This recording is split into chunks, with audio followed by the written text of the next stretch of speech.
not in Kansas anymore. You have my curiosity. Are you telling me you built a time machine? The Force will be with you. Assemble.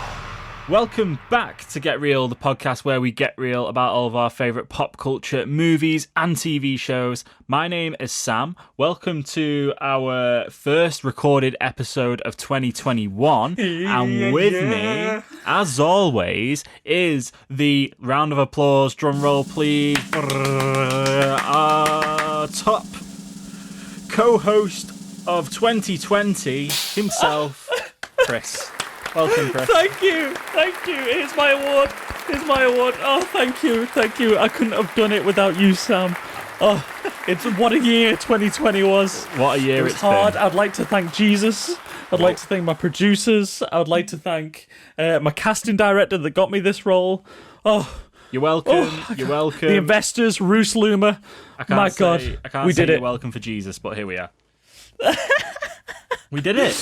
Everybody always thanks Jesus. I just had to do We've it. made it to our. This is year two. Year two of Holy- the Get Real holy- podcast. Or would this be year one? If we're going like comic book rules, that would have been like year 0, and now it's year 1. Well, yeah, it would have been 0 to 1, I guess, wouldn't it? Yeah. Well, here we are. What a time to be alive, and we're gonna spend this week's episode recounting a year of ups and downs, mostly downs with a few ups. Yeah, we're gonna. Remember 2020? God. Do you remember when 2020 started the exact same way as 2021 in the UK? In a lockdown? Could you believe it? We're still in lockdown. Can you? It's crazy. What a time.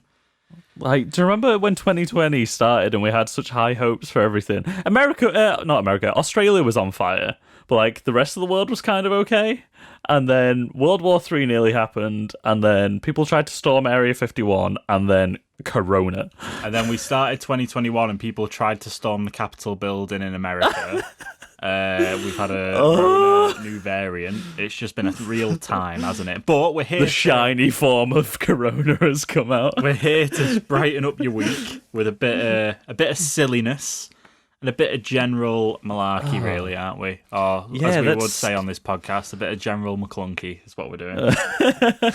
Start 2021 out right.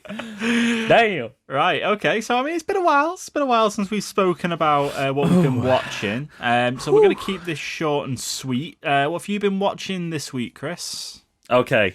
I've been doing some watching, right? First of all, bloody watching he's been doing. Just doing a little bit of watching.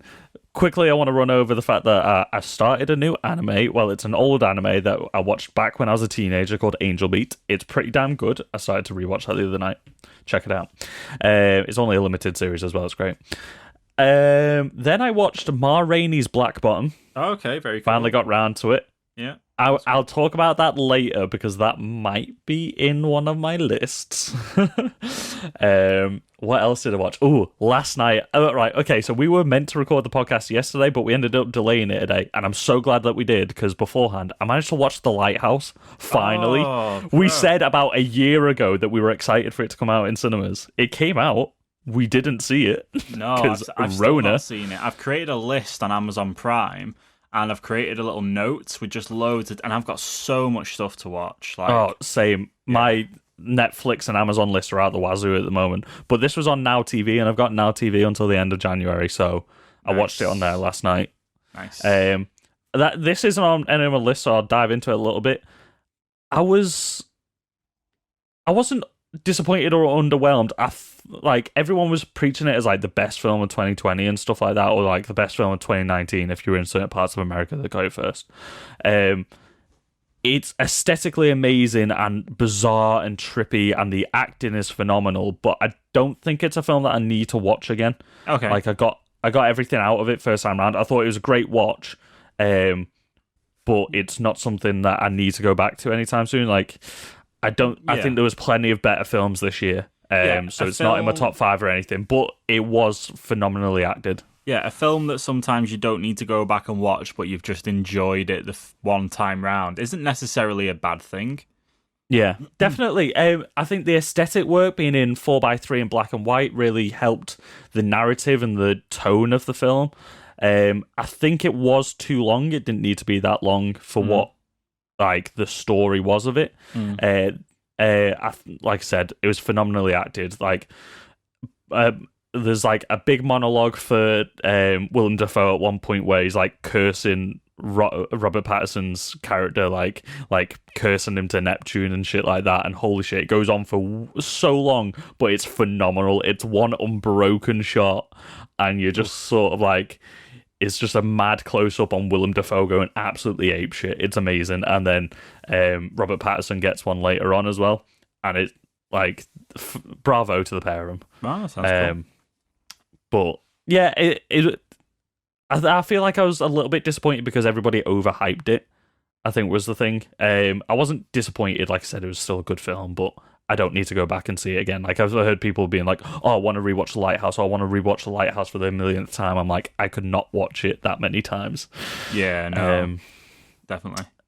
And then finally, I've started my MCU rewatch. Finally, I've been saying it since before I moved in. So I've literally just before we started recording this, I watched Iron Man. Oh, it felt good to go back to Iron Man because I haven't seen it in so long. And now that like Endgame's happened, it's nice to go back to the beginning. Brushing after a up break. on your Marvel movie trivia for round 2, I believe, aren't you? I probably should have started my rewatch like a couple of weeks ago. Guys, if you've not listened to our quiz episode yet, holy shit, that's an episode and a half. It is if an we were going to episode. do top 5 episodes of the year, that would definitely be in my top 5. Is that not what we're here to talk about? I've got the wrong list. Oh, shit. Yeah. I did nearly do that as a little side thing. I was like, oh, do I do top 5 episodes of the year? But then it's kind of subjective, like what my top 5 are and what your top 5 are. And it might inflate our egos a little bit as well, you know? Yeah. And it's hard to remember all the things we talked about. We've got, like over 100 hours of content or something. Oh, yeah, definitely. Maybe we just got to do our favourite Get Real Gaming episodes. If you didn't know, we have another podcast, which is covered by our 2 other best friends, Richard and Lawrence, called the Get Real Gaming Podcast. So, quick heads up about that right up at the top of the episode for us. Go check them out. Excellent. Right, what have I been watching? What have I been bloody watching, Chris? So I've been watching quite a bit. I've been watching quite a lot. So I've actually watched the entirety of A History of Swear Words on Netflix. Oh yeah, I watched that as well. I forgot. Oh man, just Nick Cage's humour is like, you know what? He's destined for greatness this year. I just think his humour was spot on. I think it was a little bit forced at times with the writing until you could tell the bits where he just did what he wanted to do. And then you're like, yeah. I love the bits where he, you know, when they would do like the little history lesson bits and they would like have like a little throwback in time. I love the bits where he was voicing people in that. It was just like so funny. And a lot of interesting little facts there, to be honest, as well. Like there's a bit where they have the hand in a bucket of ice water, and as they're swearing, it actually helps them manage to keep the hand in there for longer versus if they weren't allowed to swear. So we watched this, and then we watched this all in one go because it's only short. It's only 5 episodes in the half an hour. Yeah, if it's not that. long. Yeah. So you can watch it in one sitting easily. And then the day after, I was having a really stressful day with work, so I literally just sat in the room and I was just reciting all the swear words from the show. Yeah. I was just like shouting them at my laptop, and I was like, okay, we're good now. I felt better after it. Yeah, it's honestly a pretty good watch. Like, I was really pleasantly surprised by it, to be honest with you. I thought it was pretty good. Yeah. What else have I watched? I also have been continuing my watch on The Man in the High Castle. I'm enjoying that. That's a nice little... I actually really, really recommend it, to be honest. I think I told you a little bit about it, how it's set in a Nazis One World War II kind of thing, but it's not everything is as it seems. And I'm not going to say any more than that because it's getting... Mecha Hitler. It's getting, well, no, not quite a Mecha Hitler, but it is getting pretty spicy at the minute. Ooh. It's getting pretty spicy.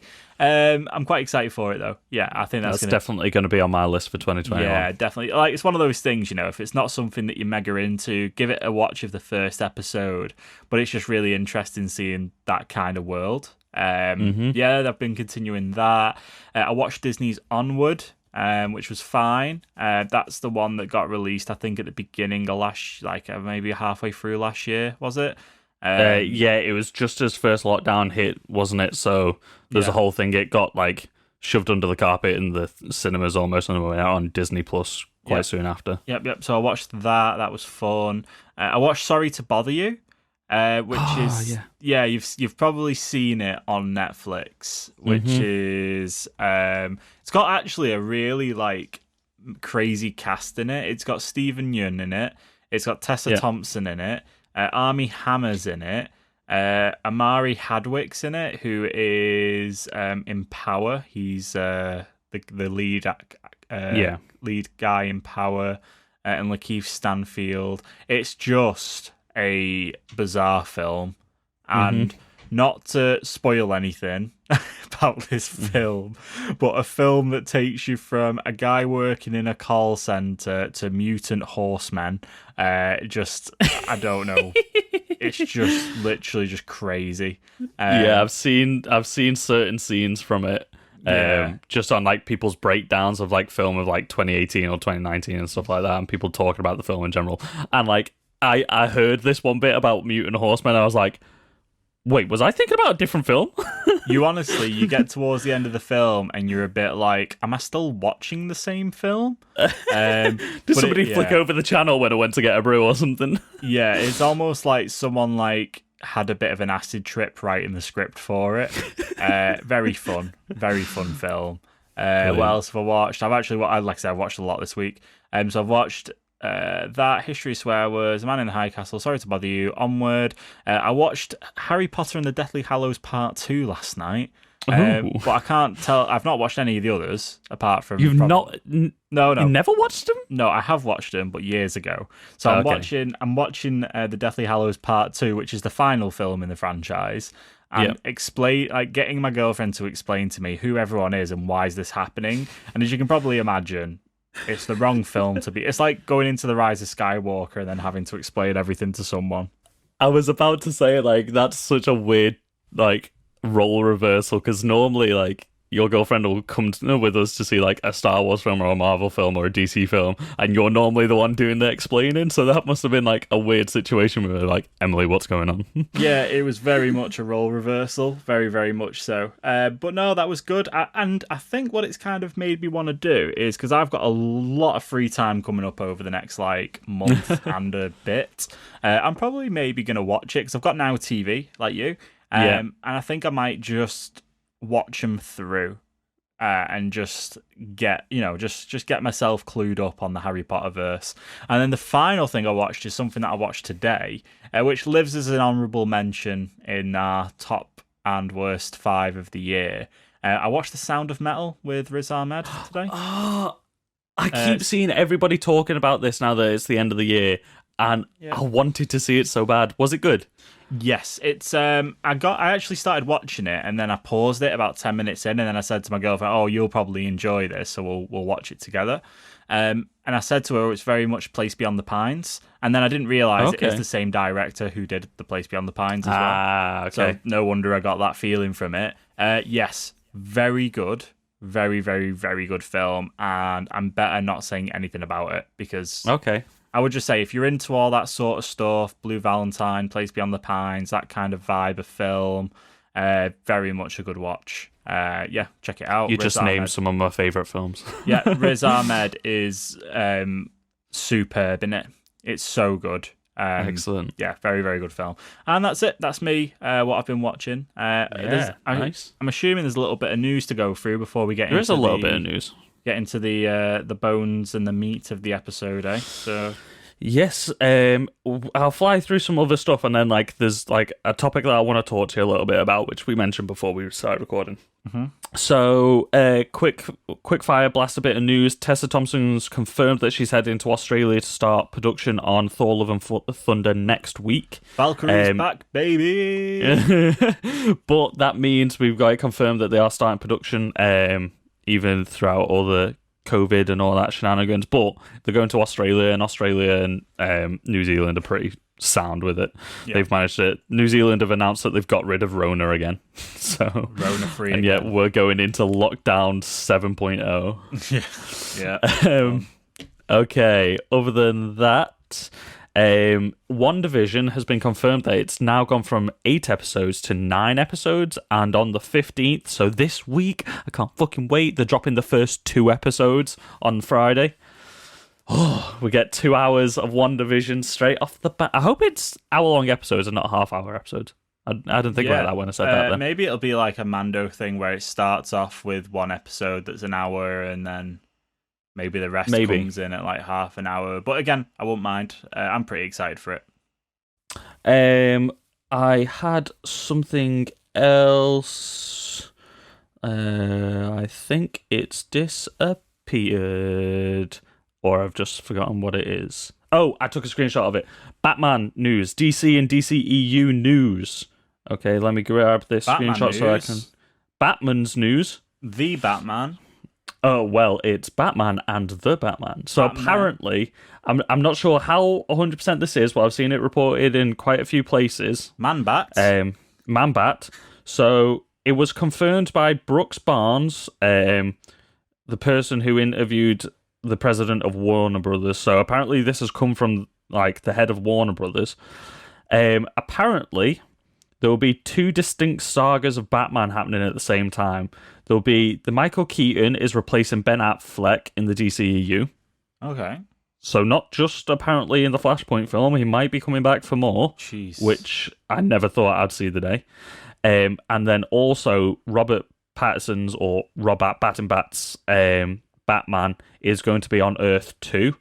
So maybe we might see a crossover in the future. If they're now saying like this is Earth 2, they're giving this reality a name. It's not just like the Joker off to the side. Like they're giving this universe like Earth 2's name. Yeah, maybe. Are we going to see this appear in like the Flash or something like that? Yeah. Whether it's quickly or a Batman into the Batverse that's film what I or was something. Going to say he's probably going to show up anywhere. He's probably going to show up in the Flash film.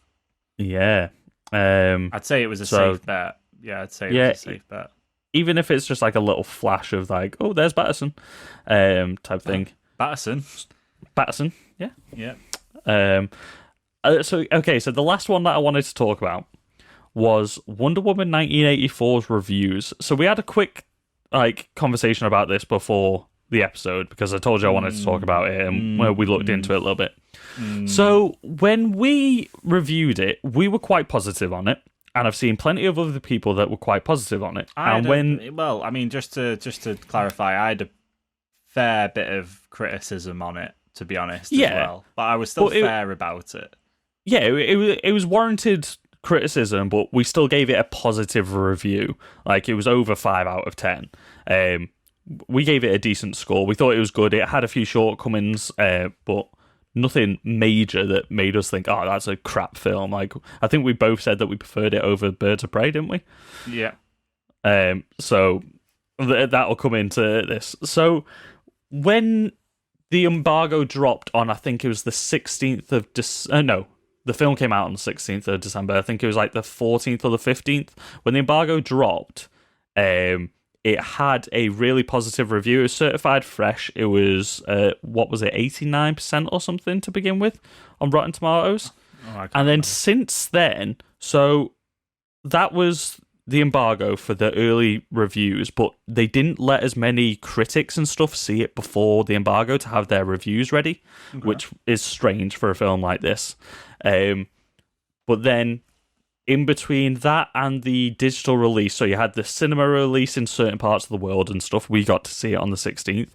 The reviews stayed mostly positive, and then as soon as it hit cinema releases, also HBO Max said that I think it was 90% of their subscribers watched it on Christmas Day or within the first 2 days of Christmas when it came out, which is nuts that the vast majority. It was like when Birdcage came out on Christmas Day. And then we started to see the trend of reviews going down. And then, since then, it's snowballed and the reviews are getting worse and worse. So it is now so it got certified fresh from the early reviews and stuff like that. And Rotten Tomatoes, they only give it certified fresh if they don't think it's going to fall below a fresh rating. They normally look at the top trending critics and stuff like that, and the people that they give more weight behind their reviews and stuff like that, and figure out what they're saying, and then they'll give it the certified fresh if they don't think it's ever going to drop below fresh. So that's what it was. And then I think it was just at the end of the year, so coming up to New Year, it actually dropped below fresh. So the tomato meter now, for the critic score, is 59%, and the audience score has dropped to 74%, which is nuts. Like I said, it was at what, like 89? It was in the 80s when we saw it. Now, this is interesting because I'm blanking on his name. Dan Murrell, from he was on Screen Rant, and he's been on Collider and Looper and stuff like that. Okay, yeah. He does all the reviews. You've probably seen him on Schmodown and stuff like that. Like, he's mega clued up on all films, and he is a YouTube film reviewer and stuff like that. He went into a breakdown. He literally went through everybody that had reviewed it on Rotten Tomatoes, seen how they had rated other DC films, how they had rated other female-led action films, what their overall reviews for most films were and stuff like that, to see whether they like trended in the positive, negative, whether they were balanced and stuff like that. And then also got the demographic of male to female reviewers and stuff like that as well. And it was quite weird because everyone seemed quite balanced on their reviews that were reviewing this film. But like the ones that tend to like trend slightly negative or neutral gave it better reviews beforehand, which is strange. And then we've noticed a trend, like as people are hearing that it's bad, the reviews are getting worse. So this leads me into like a thought process of, does having a preconceived notion of a film before you go see a film influence how you like the film? I think we've seen this with. Very good point. I think we saw this with like The Last Jedi and stuff like that. It's like people tell you that you can't like this film going into it. So if you're late to the party on some of these films, then you go into it with a bad mindset. We saw that with the only other film I think that it had anything like this was Batman vs Superman as well. So do you reckon this is on the flip side? Sorry, that people went in with a really positive thing of the film? No. So by the time most people had seen it, the reviews were already starting to trend downwards. So people then, like the louder voices and most of the headlines, like before it came out, they were all positive. If somebody was like pretty neutral on the film, they tend to give it a fresh review. On Rotten Tomatoes, they were tending for the positive, like because you can only give it fresh or rotten. There's no scale. It's like binary. Is it good? Is it not good? So if they were kind of like on the fence about it, they would give it a positive review. And now they're tending to give it the negative review. Even if they thought like it was a decent film, but it wasn't much to shout home about, they will give it a negative review now. So reviews started to trend downwards. And now then that's when most people started to watch it. So people are going into it with a negative review in their minds, and then they're giving it a negative review afterwards. But what do you think about the whole thing? But I don't think that was what happened. But anyway, should we talk about this when we get into our top five and bottom five? Because I feel like we're going to probably discuss that a little bit more when it comes round to it. I think keep that in your mind, and we will come back to that. So you think that people that went into the film with a negative thing are the ones that have gave it the negative reviews now? Is that what you're saying? That's like a conversation that I wanted to have was, do we think that people like because having a preconceived notion of a film going into it? Because most of the people that went into it blind gave it a good review, and it's only once negative reviews have come out. I don't think anybody really I don't think there was a majority of people who had a negative opinion on this film going in. I think a lot of people were quite positive on this film going in. And I think it's kind of the flip of what you said about The Last Jedi. Because I think with The Last Jedi, I think people watched it and then felt really negative about it afterwards, straight away. So I think people were a bit torn on it because of decisions and stuff that were going to be made. So that when it came out, people were a bit like, no. Where I feel like when this has come out, people were positive on the reviews, as you said, and then people have had time to kind of think about it now, and then the negative reviews are coming out because it was about like that with The Last Jedi. You had really negative reviews at first, then you had a couple of positive reviews start to come in, and you had the people that come out that's really supported it. Where I feel now it's probably the flip side of The Last Jedi, where it was. I don't think people were negative going into this film. I was really positive going into it. Yeah, but we got to see it much earlier than most of the world. Most people had to wait until Christmas Day. So that's what I'm saying. The people that went in, what I'm talking about is like critics' reviews of the film before you go see a film. Like, if you go into a film and everybody's told you that it's going to be shit, you're going to go in there with a negative outlook on the film. So you're going to see the negatives a lot more. Whereas if somebody gives you like a positive like review of a film going into it, before you see it, then you'll be seeing all the positives in it. That's what I'm saying. So the people that saw it blind with no reviews at the beginning, like we did, and like the people that posted their reviews on embargo day, they had nothing influencing what they thought, and they gave it a positive review. Right. And then after that, we got the first wave of people seeing it, giving it negative reviews, and then that's when the majority of people watched it after that. Okay, well, let's talk about It's all this. about timings. Let's talk about this in our main topic. So, in terms of our main topic, do you want to go worst, then best, then honourable mentions? Yeah, sounds good to me. Because I feel like there's... I don't know. I feel like I was about to say there's not much... Doesn't matter. I was going to say something else. I think we've kind of tried to keep TVs out of it, because I would probably questionably say it's been a better year for TV than what it has been for films this year. Oh, I think it definitely has, because they had less interruptions. Like, obviously, the serials and stuff like that, and like ones that film like a couple weeks before launch, they struggled. But limited series and Netflix series and like streaming services, they were pretty much uninterrupted. Well, these were things that would have released on Disney Plus, etc., regardless. Anyway, exactly. Right, so that's what I'm saying. So yeah, I think it was definitely a better year for TV and streaming because they had less interruptions. Mm-hmm. So a lot less got pushed back, didn't it? Whereas in 2020 for films, everything got pushed back. So do you want to do my list, your list, or vice versa for worst, and then we go best? And then if we have the same thing on the list, we just talk about it there rather than talking about it twice? Yeah. Cool. Okay. Well, I'll kick off with my not best, and then if you've got something on it, you can say that you've got it on it, and then we can both talk about it there. And then it saves us having to kind of retread old ground then, I guess, doesn't it? So, yeah. Right, okay. In no particular order, and also I just want to give a really quick caveat to my list. My list isn't necessarily the worst films of 2020, but they were just not the best 5. So, yeah. I've gone for the worst films that I've seen this year. Well, you probably won't have all my films on your list then. I've got a feeling, yeah.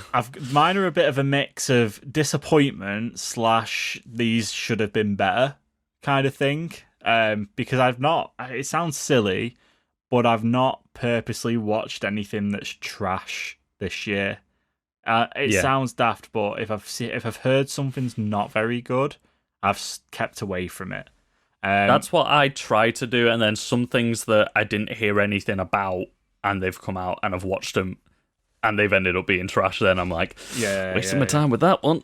But I mean, there are a few on my list that I've not watched, but just based off what I've heard and what you've said and stuff like that, I feel like they probably deserve to be in my list. So anyway, I've only gone with things that I've watched as well, because I don't want other people's opinions coming into it when I don't have. Yeah, I get that. That's fine. I'm just taking an absolute fucking one for the team, I guess. Right, okay. You're gone for the scandalous. So my most controversial choice in this list, so we can continue talking about it, is Wonder Woman 1984. I thought it might be with you saying that, yeah. Now, we spoke a bit about my criticisms of Wonder Woman 1984, and in no way do I think it's not a bad film. It's not a rotten film, is that what you're saying? However, it is certainly not the first Wonder Woman film. It is absolutely not the first Wonder Woman film. And to me, there was a lot riding on this film for this year, because it was one of my most anticipated films of the year. and I was super excited for it. So I was going in extremely positive about the film, and this is so that we can carry on talking about what you was talking about before. I was feeling extremely positive. I couldn't wait to get into the cinema and watch it. And bear in mind, this was the first thing that I'd gone in and seen in the cinema since Tenet. So, yeah, a while I'd waited for it. And I just felt really deflated after it. I didn't feel like, you know what, would I watch it again? I'm like, you know what? I didn't have that rewatchability thing where I sometimes come out of a film and thought, wow, that was awesome. I want to watch it again. Like, for example, last year, 1917, that kind of thing where it was like, yeah, you know, that was wicked and I want to see it again.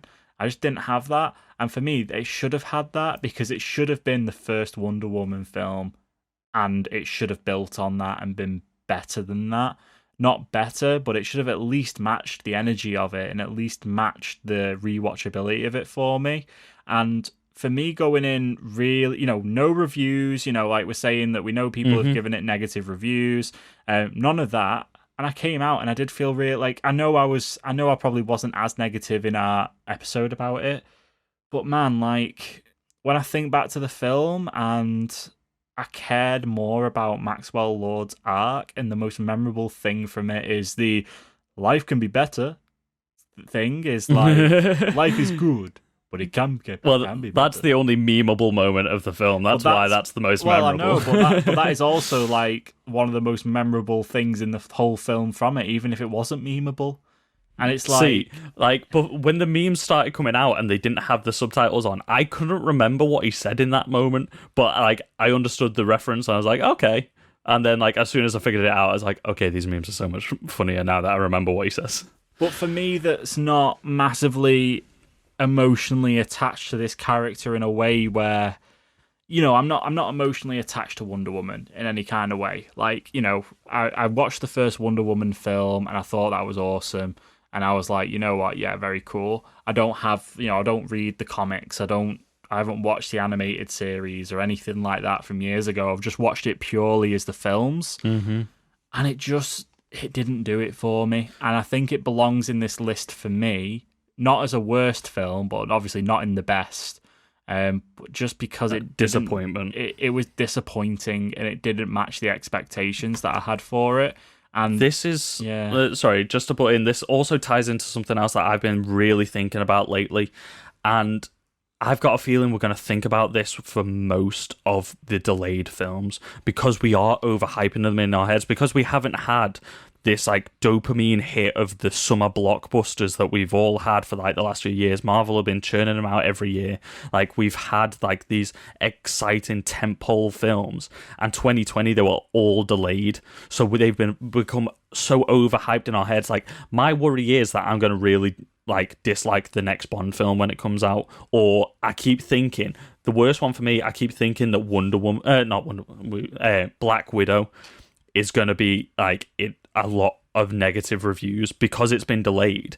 I think it's going to be on par with most of the MCU films, and because it's the second female-led MCU film, and it's Wonder Woman. She was the original female character from the MCU in terms of like heroes.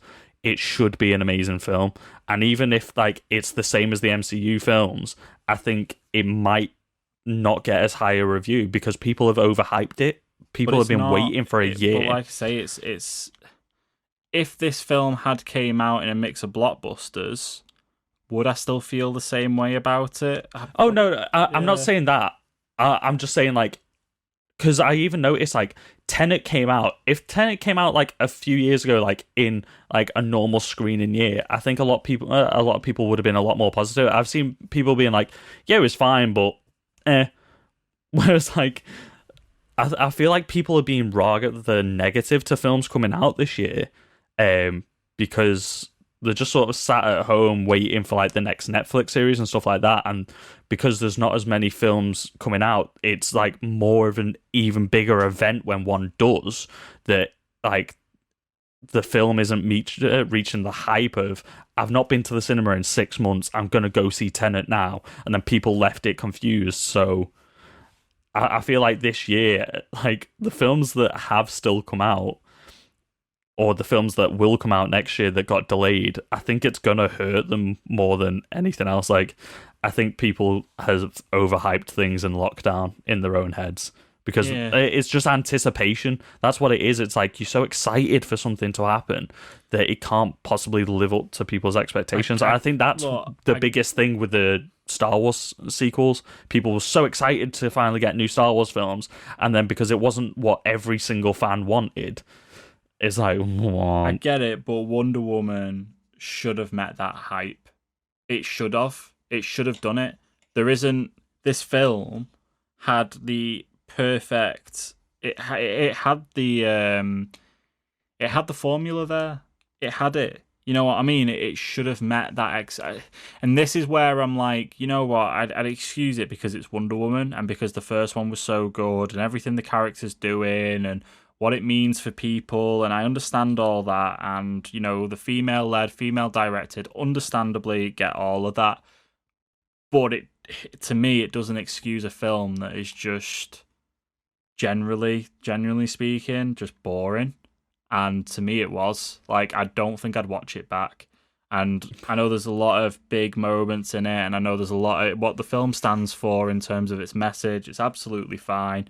But it just doesn't feel focused. It just doesn't feel as streamlined. It just doesn't. It misses the mark on a lot of parts of this film. And for it being what it is, I can't excuse it because it shouldn't have missed it. You get what I mean? Do you get what I'm trying to say? Yeah. No, I think this film did have quite a few shortcomings, and it was sloppy in places. Like, we spoke about, like, the pacing was kind of all over the place. Some things just kind of happened, and like you said, like, it felt like Max became too much of the lead character in this. We followed him more than we did. Like, we followed him and Barbara more than we did Wonder Woman most of the time. Yeah. And it was sloppy and all over the place in parts. I think it was still a positive film. I think I would still rate it highly. But, again, like I said, and in our review the other week, we both agreed there was definitely shortcomings that it had. It's not as good as the first one. I like the ways it broke the formula in certain ways, but also, it wasn't perfect, and it was slightly disappointing after like the first one. So I can understand why you've put it on like a top 5, like not the best films. As opposed to it wouldn't be on the bottom 5 worst films of the year. Absolutely not. Absolutely not. But it is sort of like a missed expectation. But yeah, I should have came out feeling a lot more positive about the film after it, and I think that's why it kind of lives in that. You know what? I might go back and rewatch it in however many weeks, months, or whatever, and you know what? I might look at it differently. But you know, maybe. But it's not. This for me, like, I'm still positive on it, but I understand there's a lot of shortcomings. But I just keep hearing people beating down this film, and it's kind of like tarnishing it for me a little bit. And I'm like, yeah, okay, like if you don't like it, you don't like it. That's fair enough. But then, like, I'm seeing a lot of people online just there, like, you guys were definitely watching a different movie from me, and I'm like, what? I think it definitely wasn't what it could have been. And I understand why it's a disappointment. Yeah. Okay. Next on my list is Mulan. Is on there now. Mulan goes on there purely because of the absolute goals on paying that much to see it as a preview on Disney Plus. Part of the film I thought was really good, but I thought it was it was I don't know, the second act or the third act of the film, the final act was just pants, just absolutely forgettable, and also the bit of the controversy that came out afterwards was a little bit shady, you know, and but for me it was more of the fact that, you know, if you paid to watch this on a premiere, then yikes. When I was making my list, I was trying to decide whether do I go with the disappointed route, or do I go with like what are the worst things that I've seen this year? And I did genuinely think about putting Mulan on the list because, like you said, it was disappointing. I think go back and watch the animated version. It's better. It just 100%. is. Yeah. The final fight was so anticlimactic. Like, it missed the mark on a lot of things. I love the production design. I loved, like, lots of aspects about it. And like you said, like, maybe, like, the first act and, like, most of the second act were fine. Like, and the spectacle was there and everything, and it looked great, and the fighting styles were so accurate and everything like this.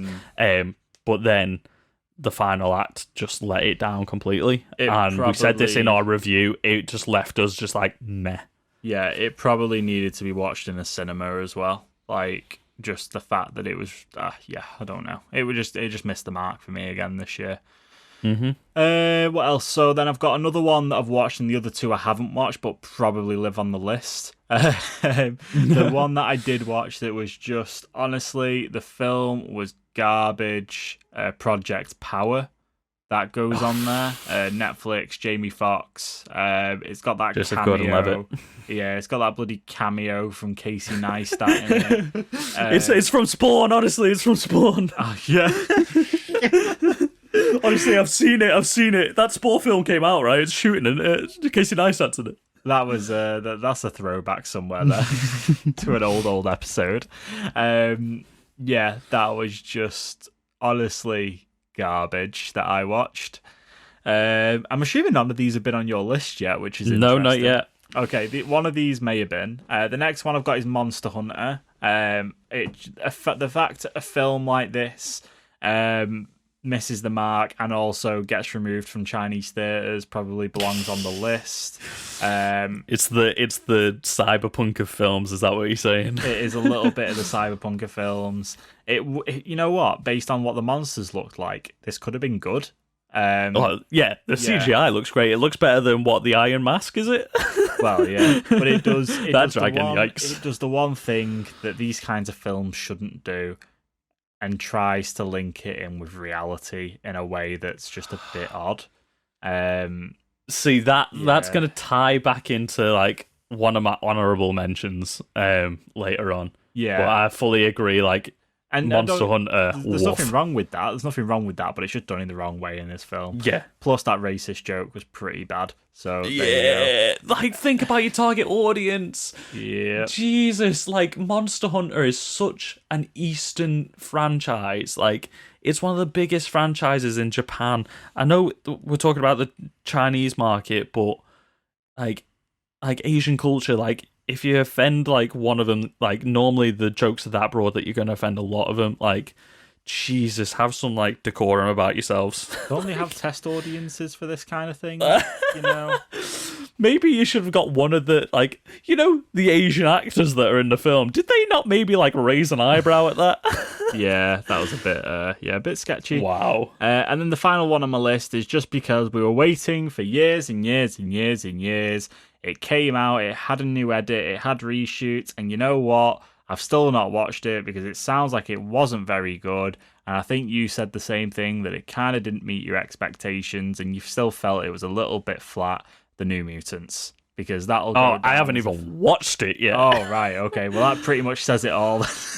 I completely forgot that would have been on my list, like, if I was doing that. Yeah. Oh, I saw it in Asda the other day for dead cheap on DVD, not even Blu-ray, and I was like, do I pick it up just to watch it? And I'm like, no. Nah, I think it's on a streaming service for free. I'll watch it for free. Yeah, like, I don't want to pay for that movie, but no, like it, you know what? Like, they had such an opportunity to make it good after it had countless all the reshoots. Yeah, and you know what? You just left it. I think they kind of gave up with it. What a shame, because it seemed like it was going to be so different in the first trailers. We got Demon Bear, and then it just apparently was shit. So it lives on the list and not the best 5. I'm really surprised that none of these you've mentioned as being on your list.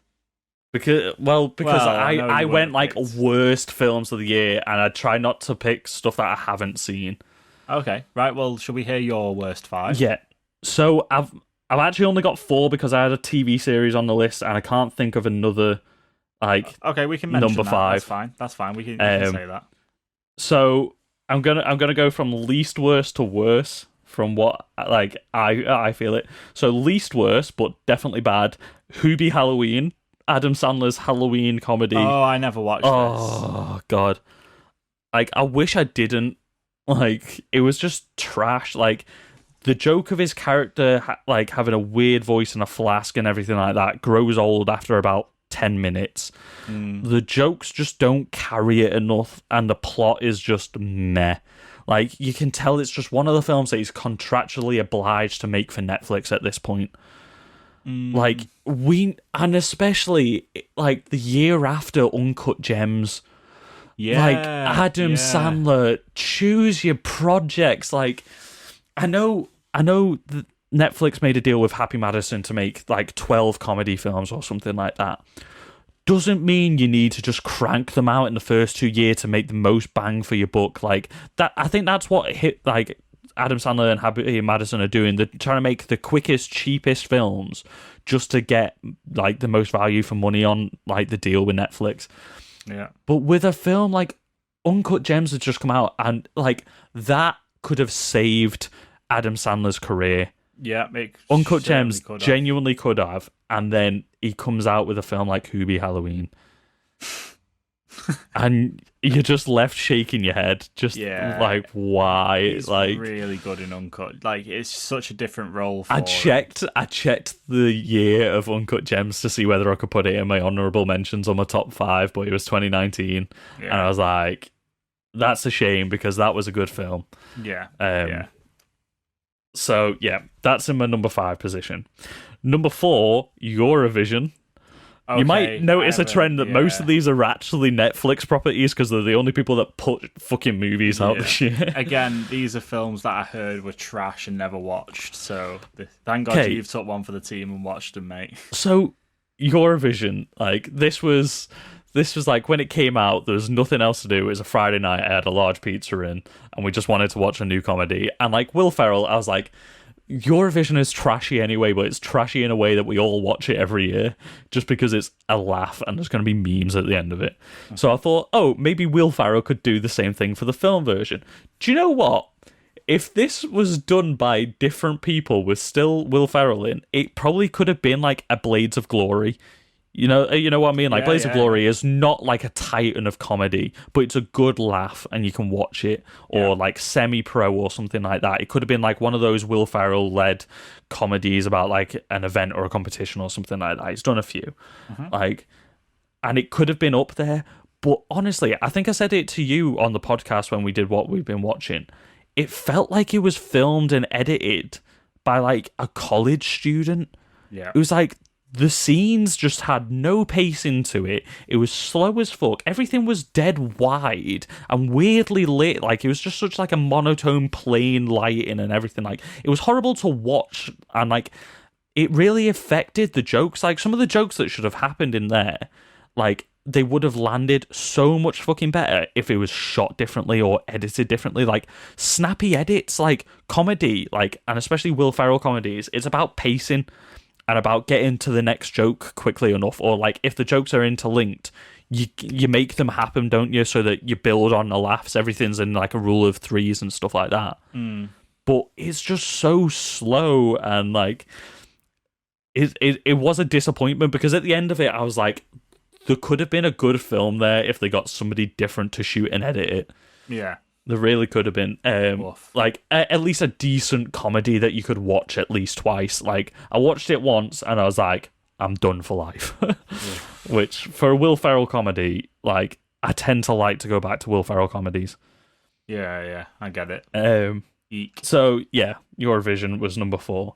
Number 3, again a Netflix film, again a bad comedy, Holiday. This came out, like, just before Christmas. Holiday. Oh, okay, so I don't watch this film. I haven't even heard of it.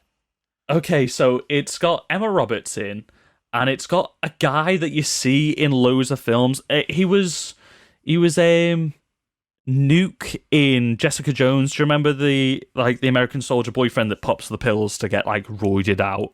Oh yeah, Jessica Jones. I can't remember what his name is, but he's in it. And it's meant to be like this romantic comedy taking you through all the different like holidays and stuff like that. It's like, oh, what if you just get like, it's a booty call, but it's only for like holidays and occasions where like, you know, your family will be like, oh, no girlfriend this year type thing. Okay. But it's flat and there's zero chemistry and they're just forcing everything. And like the crux, like, you know, the pinnacle moment of like these rom-com things, and there's like an inciting incident that like makes the romance finally happen, and like they realize that they're made for each other. Like it's like the final meet cute. So like a meet cute is like when like a couple meet in a film and stuff like that. What you're saying is it's like a quarter of Christmas with the Coopers, but worse. Kind of, yeah. Like the moment that makes them both realize that they're in love and they're not just a booty call is when Emma Roberts' character literally shits herself in front of him. Wow. Incredible. Like she literally shits herself at the end of a Halloween party. Well, I never heard. And he literally has to clean shit off her, and this is like, oh, I love you because I wiped your own shit off you, and then we had sex the morning after. Yeah, okay. Well, I'm glad I never heard of it, and I'm glad you've told me about it, so that if I do see it, I won't watch it. Wonderful. Yeah, don't bother. Like, it's definitely one that, like, somebody's girlfriend's going to ask them to watch.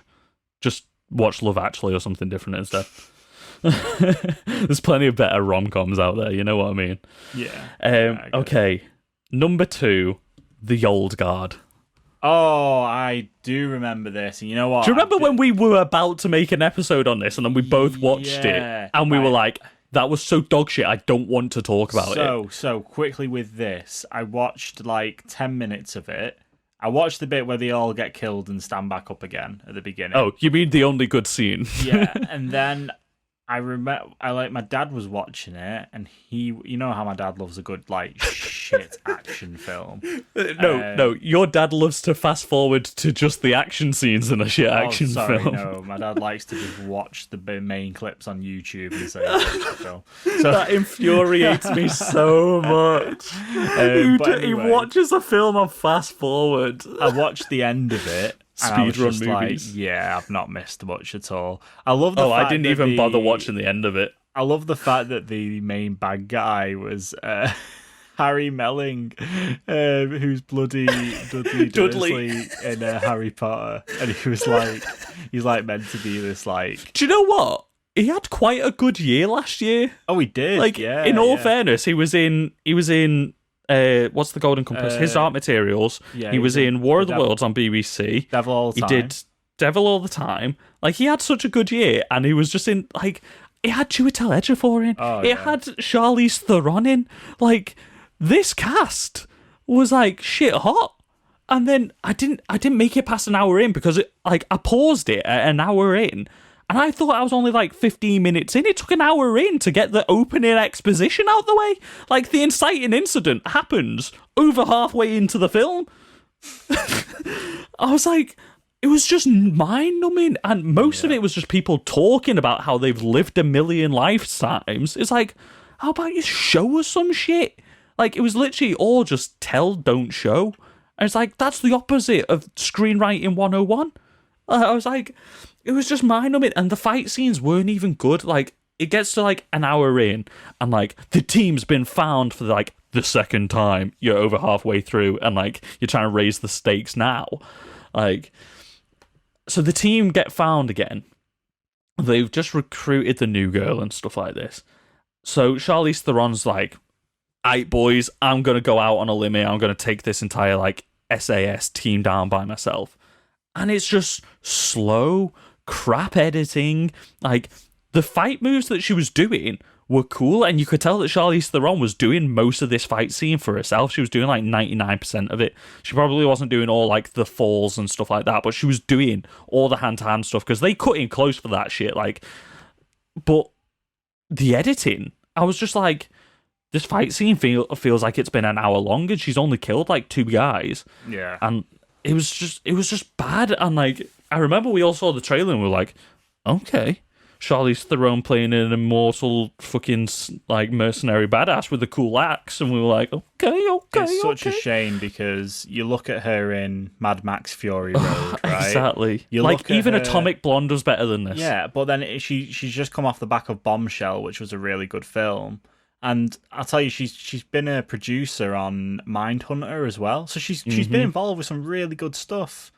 And then you have this, and it's like, oh, why? It was just mind-numbing. I didn't make it. I think I was like 70 minutes in. After that fight scene finally fucking ended, I turned it off, and I was like, no. Just no. Yeah. Amen. So yeah, this is literally like my worst list of 2020. I want to know what your number one is. What's your number one? Okay, number one is a series. Like, I've just realised all 5 of these are all Netflix. Sorry, Netflix. You put out some good shit and then you toss out a load of other trash shit to fill the void before the next good series comes out again. The Goop Lab. The what? The Goop Lab. You know, I'm sorry. Gwyneth Paltrow's Goop company. They made a Netflix series called The Goop Lab. Holy fucking shit. Yeah, so it's basically like...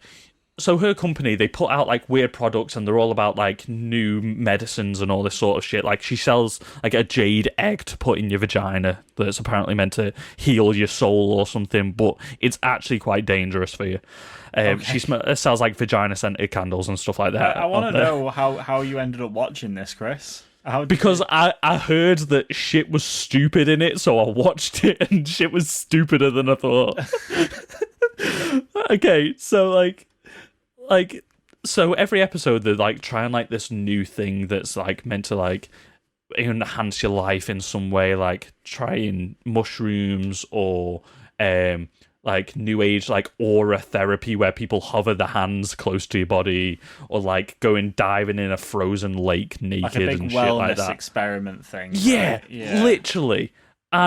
But so, like, in the first 2 minutes of every episode, they introduce experts on the subject. Like, well, not on the subject. Experts on, like, your body. Like, they're testing, like, mental health and stuff like that. So they get the best mental health experts in the world and stuff like that in there.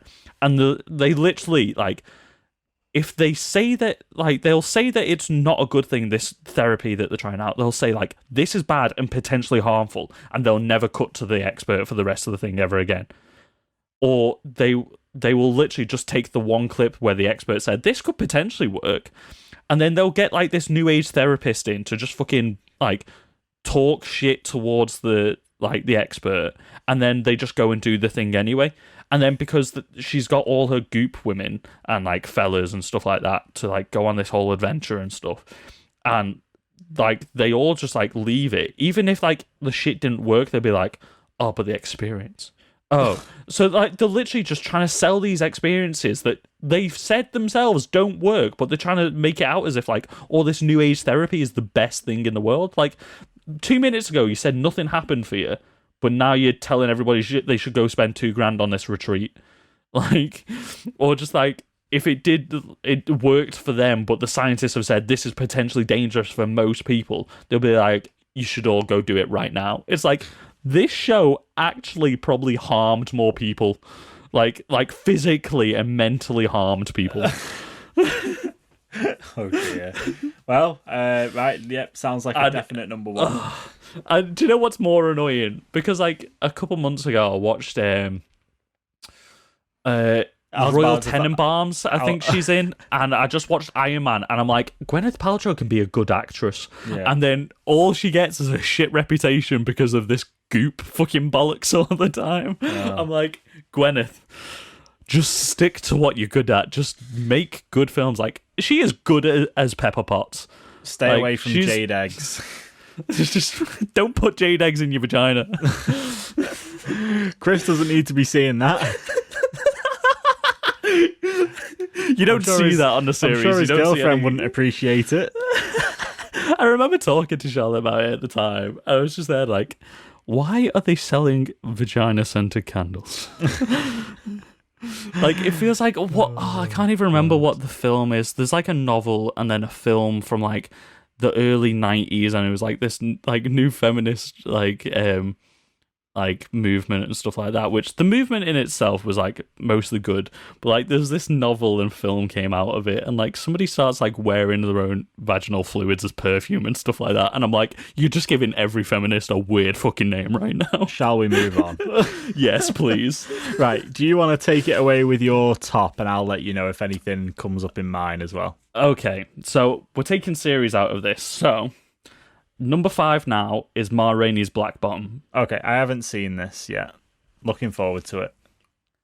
Chadwick Boseman's final theatrical appearance, isn't it? I genuinely choked up multiple times during this film because he was so good at acting. Like, genuinely, like, he has a monologue. So, this is based on a play by the same guy that made Fences, and it's the same production team that made Fences and stuff, and you can tell by the script, like, it's pretty much most of the film is just set in 2 rooms, and it's like a constant, like, it's during the like one recording session, and Chadwick Boseman and these other black male characters are the band, and then you've got Viola Davis, who is phenomenal in this, is Ma Rainey, and they are black actors like working in like the music industry, and obviously they're getting exploited to fuck. But it's these like different outlooks on race and oppression, and you start to hear like multiple of these characters' backstories and their lives and stuff like that, and what's happened to them to get into this point and to their views in life and stuff like that. And Chadwick Boseman's character, Levy, has this monologue about how his mum was raped and abused while he was like 8 years old, and he was in the house when it happened, and his dad then died trying to kill the men that did this to his mum. And it's like a 10-minute monologue, and most of it, like, it has cutaways to see character reactions and stuff like that, but most of it's done in long takes, and genuinely, like, he is breaking down and he is crying in that scene, and like he's showing this chest scar and everything like that, and the way he delivers the lines, I didn't know if I was more upset for the character or I was the fact that Chadwick Boseman is no longer with us and he can't act like that in films anymore. I'm getting upset thinking about it. Like, his death was like the worst part of 2020 apart from coronavirus. Like, for the world of film, he was the biggest loss of 2020, genuinely. Yeah. Yeah, like, that's fair. The film is phenomenal for his and Viola Davis's performances. Like, genuinely, I'm so glad that I watched this before we did this top 5, because it's got to be in there now. Yeah. It was genuinely like absolutely stunning. Such a good film. Amen. Can't wait to watch it. Definitely, everybody needs to watch it. Oh, woo. Anyway, after that, I got the Trial of the Chicago 7 on here. I was very tempted to put this on the list. I was very tempted. So I don't know why I didn't, but there you go. For me, I was like, there were plenty of films that came out this year that I liked and stuff like this, but I was trying to think of films that because not many of like the Oscar worthy or like the cinematic or the true love of filmmaking films were released to most people. Like we said, a lot of them are like small releases in the few cinemas that are open in America so that they can be put out there for awards, like First Cow, and I'm seeing some other films like that and stuff like that, which probably are better films and stuff like this. But the Trial of the Chicago 7, although I've seen other films that I might rewatch more, this film had a shit hot script, and like each one of like the films on my list, like I thought of it for like different reasons. Like, this was like the best script of the year, this was like the best cinematography of the year and stuff like that. So Trial of the Chicago 7, the script for that, Aaron Sorkin's, that was shit hot. Yeah, it was awesome. Yeah, I didn't have a bad thing to say about this film. I don't know why it's not in my my roundup of my top. It's not in my top 5. It's definitely an honourable mention. I'm intrigued to see what's on your top 5 now, because 2 of mine already haven't been on yours, so that's interesting. Because I wanted to have a bit of an eclectic mix of films. I didn't want to just have like a bunch of like I don't know, A bunch like, of Oscar films. Yeah, like, I didn't want to just have a bunch of Oscar films. highbrow. Oh yes. I wanted to have like what was a really good action film, what was a really good animated film, what was a really good like heart hitting film, what was a good tense film, what was a good visual spectacle. I kind of wanted to like have almost like something that fits into different categories almost. That's where a few of my honorable mentions have gone. They were so close. Like there's a film that I'll talk about later on, which I was not expecting to even consider within my top 5 films, and I was like, that was a shit hot fucking action film. That yeah. So yeah, Trial of Chicago 7, fantastically acted, like we talked about at length in the episode. A lot of these best films for me, we've done episodes on, so go back and listen to those episodes because they're all great films and they deserve to be talked about for like a full hour. And so you can trust us. You can trust us. We didn't do an episode on the old guard, so you can trust us to do episodes on things that are good. Yeah. So like we said, like Chicago 7, the script was just shit hot, and like I just remember like the joy of cinema after watching it. I finished watching it. I was like, that was a fucking shit hot film. I'm glad it came out on I'm glad that it came out on Netflix, so we got to see it this year. Yeah. Like, yeah. Just go check it out. The acting's fantastic in it. The script's fantastic in it. And wasn't it Aaron Sorkin's directorial debut as well? Or maybe not his debut, but he directed it as well, didn't he? Yeah. And yeah, it's great. Number 3 then. I've got The Five Bloods. Oh, that lives in an honourable mention for me as well. Yeah. So again, Chadwick Boseman was in this, but very small. But this film, I was just like, this is a good film, and it's a rewatchable Spike Lee joint. Like, it felt good, and it's got great actors in there that I love. The narrative was engaging enough and exciting enough that like you stuck with it. And there was a lot to be said about race and stuff in that film, along with Ma Rainey and stuff like that. Yeah, it just really stuck with me. The Five Bloods, like it would be like such a big like film that more people would probably be talking about if it wasn't on a streaming service. You know what I mean? Like, I feel like some films sometimes get a bad rap because they're on a streaming service, but this one was like, this is like Spike Lee doing Spike Lee, and it's just great. I don't know what else to say. Do you have anything to say about The Five Bloods that we haven't Five said Bloods already? Was like a really, really great film. I just think it kind of slipped the top 5 for me for the year of films that kind of stood out. Just because I kind of forgot The Five Bloods came out this year. I thought it was like to the right back end of 2019. It was in the middle of summer, mate. It was like June or July. That's what I mean. Yeah, crazy. But yeah, 2020 was a hard year, bro. It was a hard year, bro. But no, like, you know, it was awesome. It was such a good film. I think it hit. I haven't got a bad thing to say. If I could have had a top 6, it would have been in the top 6. Yeah, definitely. I think the reason it probably missed out of your list was because, like you've said, you've gone for like a bit more of like, you wanted to get some animated films in there, you wanted to get like an action film in there, you wanted to cover most genres and stuff. We did toy around, like I said to you, do we do like top 5 films of like genres or groups from genres together and stuff like that? Because there are more films that I wanted to talk about which just don't hit the top 5, but they're in my honourable mentions. We also didn't want to be here for like 5 hours, so... Oh, no, definitely. It would have just been like, you know, when we ran off the Oscars and it was just there like, this was nominated, this one won, okay, next one, this. Yeah, literally. Like, we wanted to be able to talk about these films a bit.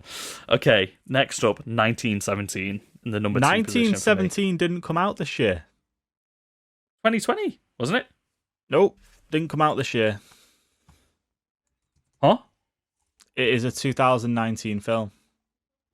I think we discussed this the other day. Didn't it come out in January in the UK? 4th of December 2019 it came out. In the UK? Yep. USA it came out 10th of January. There we go. Because didn't we have this conversation on the quiz episode? Yep. It was going to be in mine. However, it came out. I think it's. Oh, in fact, am I getting it wrong that it came out December on streaming, but then it hit theaters on the 10th of January. No, this didn't come out on streaming. Look, IMDb has it down as a 2019 film. So, however, it was originally in my top films. Because we discussed it like the day we went to see it at the cinema. I thought it came out very close to Joker.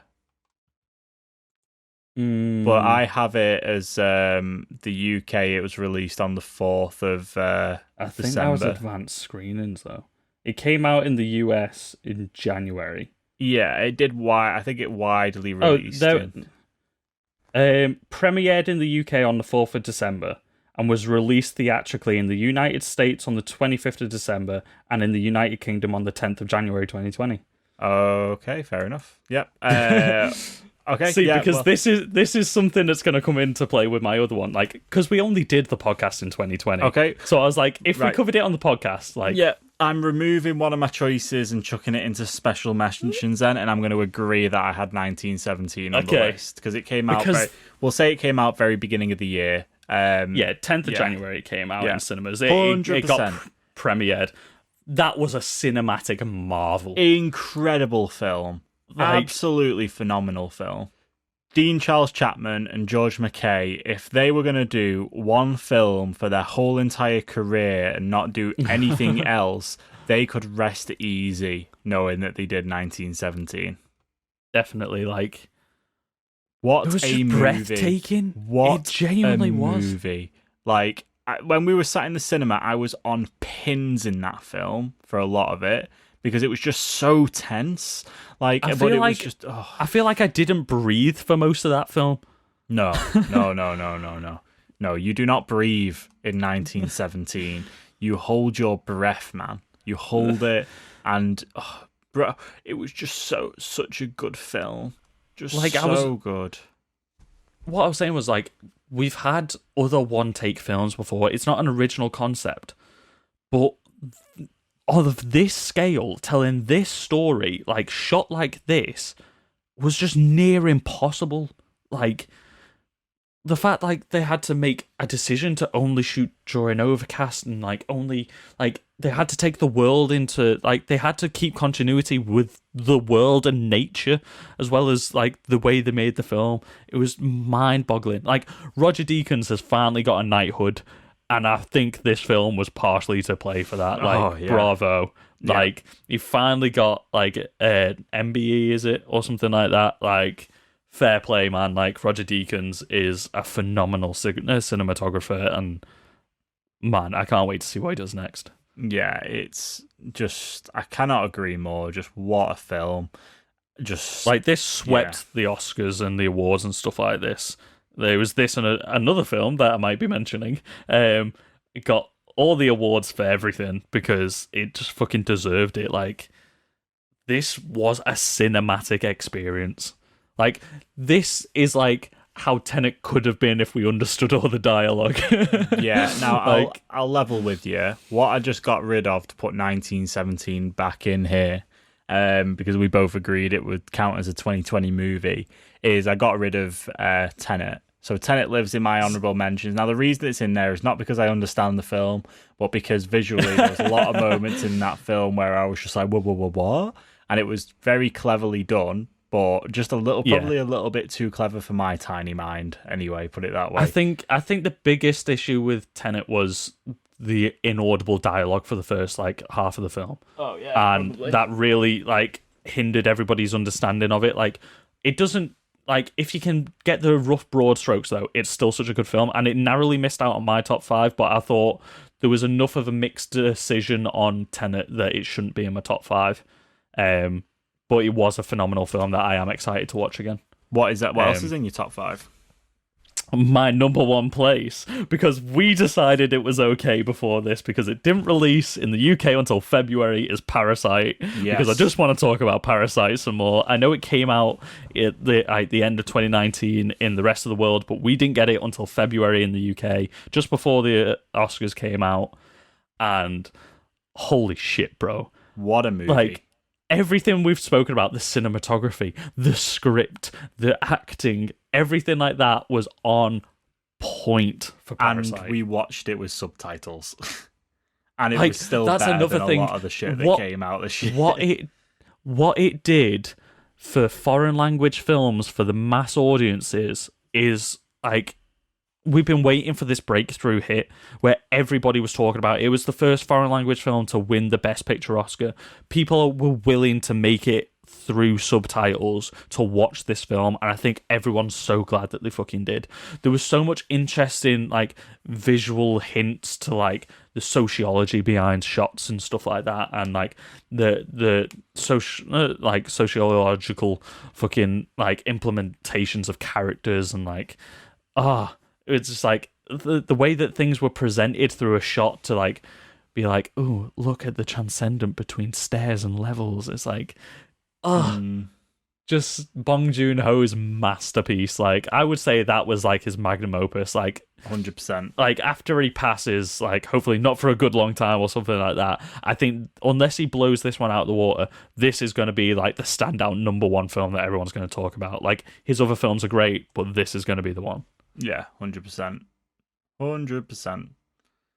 Cool. I'm so excited to hear your top 5 now, because I think a few of yours are going to be in my honourable mentions. Okay, right. So I'll start up top with some of mine. So yeah, obviously I had 1917. I had Parasite in there. They're probably sitting at the top, upper tier of it. Okay. So for me, one of the best animated films that I've seen this year was Pixar's Soul. Incredible film. Absolutely. I'm so gutted amazing. that I haven't had a chance to watch it yet. Man, you need to. It's a beautiful film. Like, and the I might things watch it it tomorrow. touches on, it's so deep, meaningful. It's a Pixar film, and it's visually so beautiful. And it just, there's points in it where it makes you feel a little bit weird. It's got everything about a Pixar film that just touches you in just such an emotional way. I really enjoyed Soul. And It's Inside Out too. yeah. If you liked Inside Out, you're gonna love Soul. It's a brilliant film. It's really good. Me and my girlfriend both sat and watched it. It was just heartwarming, stirring. It's brilliant. Jamie Foxx does such a good job as voicing the jazz musician in there. It's just fantastic. And Richard Adeode's in there as well as a voice actor. Daveed Diggs is in there as a voice actor. It's such a good watch. You'll really enjoy it when you watch it. I just know it. Brilliant. It's rated so high on Rotten Tomatoes right now. It's 96%. Yeah, bro. It's insane. It is fresher than a daisy right now. I couldn't think of another animated film that came out this year that was anywhere close to what everyone's saying about Soul. I can't think of another animated film that I've watched this year that came out this year, I mean. No, I can't really, other than Onward. But obviously this, like, I watched Soul Onward first, and then I watched Onward, and I was like, yo, Soul was just so much better. It was just incredible. Pixar, man. Yeah. Another one that sits in, so, like, we're going kind of to the bottom of the top 5 at the minute. Extraction, for me, was such a top action film at the beginning of the year. That's what I was thinking. Yeah, Extraction's got to be in there as something that was different from the Russo brothers. That wasn't an Avengers film. Seeing something different from Chris Hemsworth. Obviously, seeing a few other Eastern actors that were brilliant in the film as well. Just the action in it just hit different. You know, the bit with the wake. It do be hitting different. Yeah, it was good. Yeah, it wasn't cheesy. It felt powerful. And things had so much weight in that film. Like it felt you were getting punched in the teeth sometimes. Like, that shit did hit different. Like, it was so, like, this is why I kind of wanted to do, like, maybe if we did like action and superhero or something like that, just so that I could talk about Extraction. Like, it wasn't in my top 5 films of the year, but it was probably the best action film of the year. Yeah, and for me, there's two that have kind of like. The problem is that I only watched Sound of Metal today, right? And I've got to tell you, the film is incredible. So good. Such a good movie. But I did my top 5 before I'd watched it today. So it would probably be as an honourable mention, like it is definitely up there. But the last one I had to put in my top 5 was The Devil All the Time. I was close with that as well. Yeah, because It's an honourable mention for me. Such a departure for Tom Holland from his Spider-Man role. And I watched it twice, and the bits in this film where I kind of choked up a little bit were heavy every time I watched it. I just think it was awesome. I thought Robert Pattinson's character was creepy, and there was an slimy. there was a sliminess about him from when he first comes on screen. I loved the kind of the brutal Tom Holland part where he goes out and beats those people up. The bullies. Yeah, he goes back and gets revenge on his bullies, and he's kind of looking after his sister. And yeah, it's just brutal, just absolutely brutal, man. Like, I really enjoyed that film. For me, like I said, I probably maybe would have replaced that with The Sound of Metal after watching it today. So that would have, but obviously The Sound of Metal is a bit of a weird one because it's not officially out yet in the UK. So it would have kind of been a 2021 film, I guess. But yeah, no, brutal film, so good. Those two both kind of up there for me. So they kind of sit half and half. So I'm being a bit cheeky, really, and putting an extra one That's in. all right. We'll let it. I felt like it deserved it. So other than that, The Five Bloods was also in my honourable mentions. Tenet was in my honourable mentions. I also wanted to mention, I've not seen it yet, but I'm super eager to watch it, is Minari. Oh, yes. I've seen so many people talking about it, and there's just nowhere that I can watch it at the moment. And that's the one with Stephen Yeun in again, isn't it? Yes, Korean. Then we family talked about that the go trailer to about start a life in like South America, don't they? So yeah, we talked about the trailer. I want to watch this film so bad. We talked about it in linking with Parasite and stuff, didn't we? Like, yeah. Like, I wanted to watch this. I keep seeing that it's like number 1 or 2 on a lot of people's top 5 of the year. yeah, Sound of Metal was sometimes, if they did a top 10, it was like 6. yeah. Sound of Metal's really good. Like, I can't encourage you enough to sit down and watch it. Like, it'll give you a completely fresh perspective on deafness as well. Mm-hmm. So yeah, it's brilliant. It's really good. Yeah. Honourable mentions for me as well then. The Invisible Man. I wanted to put on my top 5 if we did like thrillers or something like that. Just to mention, Thrillers or horrors. I didn't mention any of the TV series, but I'm sure we'll both agree with the big 3 TV series. Yeah, we'll do TV series in a minute then. Yeah. So we did that for the complete opposite reasons of Monster Hunter. I kind of wanted to give an honourable mention to Sonic. Okay, That came out at the beginning of the year because it had no right being as kind of good as it was. Like, it wasn't the best film, but it was definitely one of the best comic book films. Not comic book, sorry, video game movies there's been. Like, and they tie it into the real world, which, for fuck's sake, why did they do it with Sonic? But it kind of worked. It added, like, humour to it and stuff, and it was quite heartwarming and stuff. The redesign was better. Oh, the redesign was so much better. Like, I watched it expecting not to like it, but do you know what? Jim Carrey was good in it, but he wasn't in it enough. But hopefully in the sequel he'll be in it more. And it did kind of work, being like Sonic being in the real world a little bit. So for the exact opposite reason of why Monster Hunter was in the dishonorable mentions or in your bottom 5, that's why Sonic gets an honorable mention. Any other honorable mentions for films that I can think of? One that I wish that I'd watched, which I'm definitely going to watch, that was apparently really good this year, was Love and Monsters. It has Michael Rooker in it as well. Yeah, that's something that I'm going to sit down and watch because that's apparently really good. Yeah, The Lighthouse would get an honourable mention. It's definitely worth a watch. I'd try to stay away from all the hype mongering before it, and just like it is a good film. It's just not one of the best films of the year, or last year, I guess. I don't know. It came out in January in the UK. We get films late in the UK, okay? Everything gets aired at premieres in America and like one cinema in America for a week, so it can be nominated for an award. Literally. Like there's other films like Pieces of a Woman has just come out on Netflix. That's a 2021 film on Netflix, but it's released in a few cinemas like throughout December. Yeah. So would that count as a 2020 film or a 2021 film? It was released to the mass audience in 2021. That looks great and it's getting great reviews, so I'm excited to watch that. Should we do series then? Honorable mentions of series and best series? Yeah, big three that stand out. The Mandalorian season 2, absolutely. Yes, is that up was there. that was number 2 on my list of top 5 until we said we were doing just movies. Yeah, The Boys season 2. Yep, Umbrella Academy season 2. Yeah, it was the year for season 2s. Absolutely phenomenal. Clone TV. Wars season 7. Yeah, that gets up there, definitely. What else? Do you know what? Just for the sheer how it captured the world, Tiger King. Like, for all the shit, like, and how, like, it falsified so much or led you down the wrong path. But just how it captured the entire fucking world and became the only meme for first lockdown, Tiger King. And the fact that everybody seems to have forgotten that it ever happened.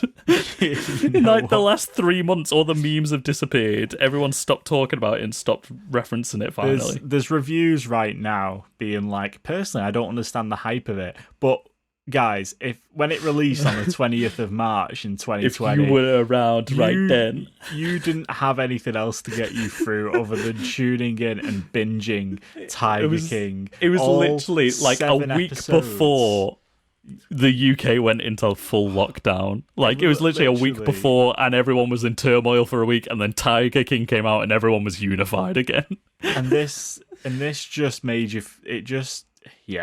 It just gave you something to absolutely just cling on to, you know, and just a bit of drama and a bit of just bizarreness. Yeah, it was what we needed. It was what we needed in March of 2020. Definitely. One other film that I wanted to mention real quick, because this blew my mind. Japan now has a new highest grossing movie of all time. As of like the end of last year, and it's Demon Slayer the movie. So this is an anime movie which hasn't released in the rest of the world yet, but it's the highest grossing movie of all time in Japan during a year of lockdown and no tourism or anything. Like, this is the highest grossing movie in Japan of all time, and that's kind of blowing my mind. The reviews on it are absolutely phenomenal. Look at the Google reviews on it. I believe it's coming to a streaming platform in the UK soon. I know the series is coming to Netflix, I think, in the next couple of weeks.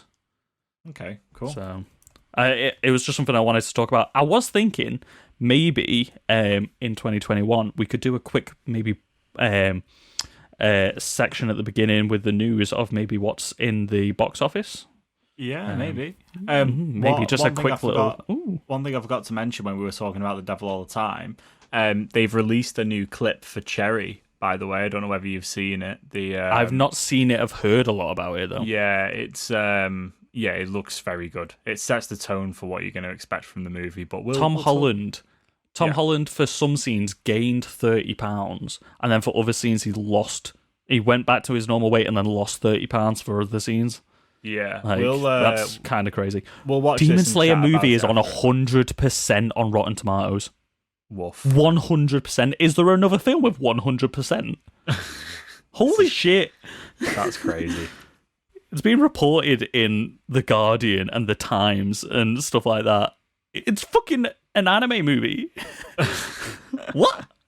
Oh, also, worst 5 of the year. I completely forgot I was going to put it on my list.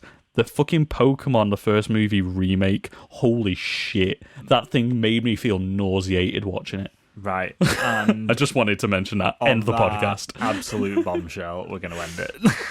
Why do I end all of our podcast episodes like it's an episode of Top Gear?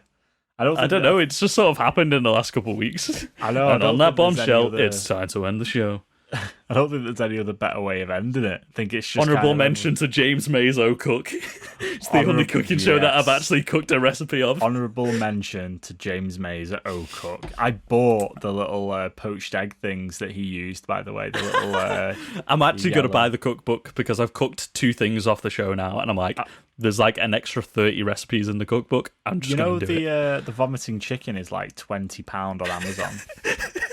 Absolutely.